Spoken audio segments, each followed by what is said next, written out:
360।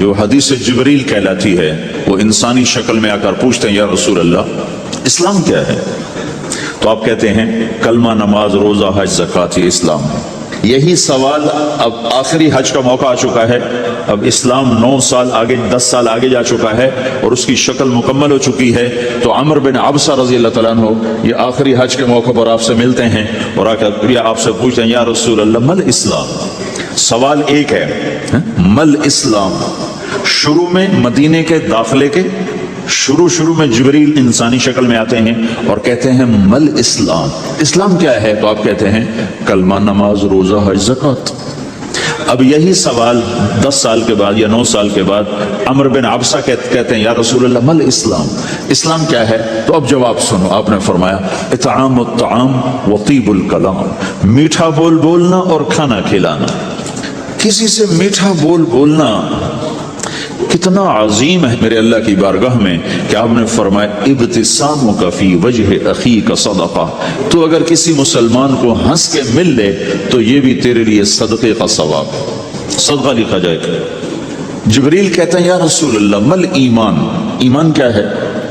تو آپ فرماتے ہیں اللہ کو ماننا، فرشتوں کو ماننا، نبیوں کو ماننا، کتابوں کو ماننا، تقدیر کو ماننا، موت کے بعد کی زندگی کا اقرار کرنا، ان تؤمن باللہ وملائکتہ وکتبہ ورسلہ وبالبعث بعد الموت۔ یہ ہے ابتدائی جواب۔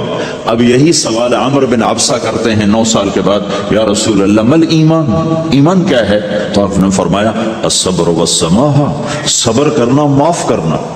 سوال ایک ہے، جواب 2 ہیں۔ کیوں کہ جگہ اور نوعیت بدل چکی ہے۔ ابتدائے اسلام ہے تو عبادات بتائی جا رہی ہیں، انتہائی اسلام ہے تو اخلاق بتائے جا رہے ہیں کہ اے عمر ایمان کیا ہے؟ صبر کرنا، معاف کرنا، صبر کرنا، معاف کرنا۔ تو بھائیو جو ہمارا معاشرہ بنے گا اسلامی، گھر میں باہر، وہ بنے گا اچھے اخلاق سے، عبادت سے نہیں، علم سے نہیں، تبلیغ سے نہیں، وہ بنے گا اچھے اخلاق سے، میٹھے بول بولنے سے، درگزر کرنے سے، معاف کرنے سے، سہ جانے سے، اور بازار میں سچائی۔ بازار میں میٹھا بول نہیں، وہ تو ہر تاجر مسکرا کے ملتا ہے، ہاں وہ تو کاروبار ہے مسکرانا۔ سچا بول، الصدق ینجی والکذب یہلک، میرے نبی نے فرمایا سچ نجات دیتا ہے، وہ جھوٹ ہلاک کر دیتا ہے۔ تو بازار کے اخلاق ہیں صحیح بولنا، صحیح تولنا، دھوکہ نہ دینا۔ میرے نبی سے پوچھا گیا یا رسول اللہ مسلمان بزدل ہو سکتا ہے، ڈرپوک؟ آپ نے کہا ہو سکتا ہے۔ کہ یا رسول اللہ مسلمان بخیل ہو سکتا ہے، بخیل کنجوس؟ آپ نے کہا ہو سکتا ہے۔ کہ یا رسول اللہ مسلمان جھوٹ بول سکتا ہے؟ آپ نے کہا جھوٹ نہیں بول سکتے۔ آپ نے فرمایا میں اپنے امت میں ہر عیب کی توقع رکھتا ہوں کہ میرا امتی ہر گناہ کر سکتا ہے لیکن 2 کام نہیں کر سکے گا اگر وہ میرا امتی ہے، ایک جھوٹ کبھی نہیں بولے گا، ایک دھوکہ کبھی نہیں دے گا۔ اور یہ دونوں کام ہمارے پورے عروج پر ہیں۔ تو مسلمان دھوکہ نہیں دیتا کسی کو، مسلمان جھوٹ نہیں بولتا۔ تو اللہ کے نبی نے یہ نہیں فرمایا جو نماز نہیں پڑھتا وہ میری امت میں سے نہیں، جو روزہ نہیں رکھتا میری امت میں سے نہیں، زکوٰۃ نہیں دیتا میری امت میں سے، یہ نہیں کہا۔ آپ نے کہا من غش فلیس منا، جس نے کسی کو دھوکہ دیا وہ میری امت میں سے نہیں، میری امت سے خارج۔ تو آپ کی تجارت پاناما میں ایسی تجارت ہو کہ وہ اسلام قبول تو ثبوت بن جائے۔ آپ کی جاب ہے تو ایسی ہو کہ پورا انڈونیشیا جو مسلمان ہوا ہے، مسلمان تاجروں کی تجارت سے مسلمان ہو۔ ملائیشیا، انڈونیشیا، فلپائن، ان علاقوں میں جتنا اسلام پھیلا ہے یہ تاجروں کی محنت سے پھیلا ہے۔ کہاں کے تاجر؟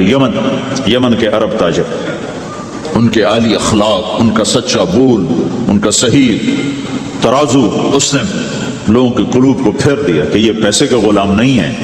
تو ہماری تجارت اس لیے نہیں کہ ہم پیسہ بنائیں، ہماری تجارت اس لیے کہ ہم تجارت میں اللہ کے احکام زندہ کریں، جس میں سب سے بڑا حکم سچ بولنا ہے اور دھوکے سے بچنا ہے اور غلط کاروبار سے، غلط کام سے بچنا ہے۔ صرف ہم پیسہ نہیں کماتے، ہم اللہ کا امر دیکھتے ہیں کہ اگر میرے اللہ کے حکم کے مطابق ہے تو ٹھیک، اگر اس کے مطابق ہم چھوڑ دیں تو بھائیو اپنے پہچان کرواؤ سچائی کے ساتھ، دیانت کے ساتھ، دھوکے سے بچتے ہوئے۔ ایک تاجر مجھے بڑے فخر سے بتا رہا، فیصل آباد کی بات، کہ میں صبح صبح قرآن پڑھ رہا تھا دکان پہ بیٹھا ہوا، کپڑے کا تاجر، تو ایک گاہک آ گیا، کہا جی آپ قرآن پڑھ رہے ہو، بھلے آدمی لگتے ہو، تو میں نے بیٹی کے جہیز کے لیے کپڑا خریدنا ہے، تو میں نے کہا آپ سے خرید لیتا ہوں۔ تو وہ پھر ہنس کے کہنا جی میں نے جی 16 روپے میٹر والا کپڑا 48 روپے میٹر میں بیچ دیا۔ میں نے کہا واہ بھائی واہ، قرآن کی قیمت بڑی تھوڑی لگائی تھا۔ ہائے ہائے ہائے ہائے، اس کو شرم بھی نہیں آ رہی اس بات پر، احساس ہی کوئی نہیں کہ اس نے قرآن پڑھتے دیکھ کر اعتماد کیا، اور اس نے قرآن سے ہی اس کو دھوکہ دیا کہ پورے بازار میں 16 روپے گز ہے وہ کپڑا، وہ 48 روپے اس کو بیچ رہا ہے۔ اگر اپنے نبی کی بات سنو، آپ نے کہا سچا تاجر قیامت کے دن نبیوں کے ساتھ کھڑا کیا جائے گا۔ کیوں؟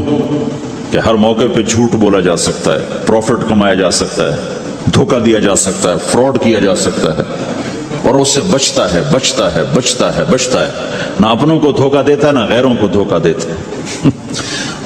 جب انگریز کا دور تھا، دلی میں ایک جیب کترا تھا، جیب کاٹنے والا، تو وہ یہ سکھایا کرتا تھا لڑکوں کو، پھر ان کو بھیجتا تھا، تو اس کا ایک چیلا شام کو صرف 2 روپے لے کر آیا، 2 روپے لے کر، تو اس نے کہا بے وقوف آج سارے دن کی کمائی 2 روپے؟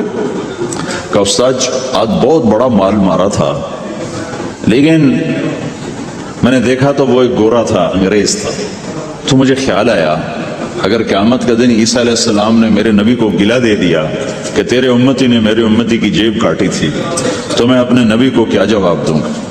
تو میں نے جا کر اس کو واپس کر دیا، ابھی اپنے کے کھس کھا کے لایا ہوں 2 روپے۔